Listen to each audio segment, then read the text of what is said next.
Claude Hopkins est reconnu aujourd'hui comme l'un des pères fondateurs de la publicité moderne. Il a érigé la publicité en science. Il testait différents titres, différentes offres et améliorait ainsi constamment ses connaissances du consommateur. Claude Hopkins le disait lui-même, « Ce n'est pas avec des arguments autour d'une table que l'on résout une problématique marketing, mais en effectuant des tests. » Dans les années 20, Pepsodent était l'un des dentifrices qui se vendait le mieux aux États-Unis. Celui qui avait créé la campagne qui a déclenché ce succès, c'est Claude Hopkins.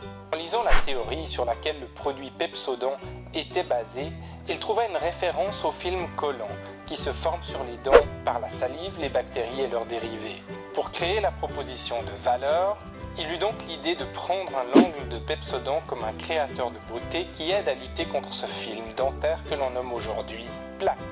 Et c'est en testant de manière répétée que Claude Hopkins put confirmer que son angle fonctionnait parfaitement auprès des consommateurs. C'est ainsi que Claude Hopkins fut en quelque sorte l'inventeur du concept de lutte contre la plaque dentaire, que l'on voit aujourd'hui encore dans l'industrie du dentifrice. Ce concept a permis et permet de vendre des millions de tubes de dentifrice.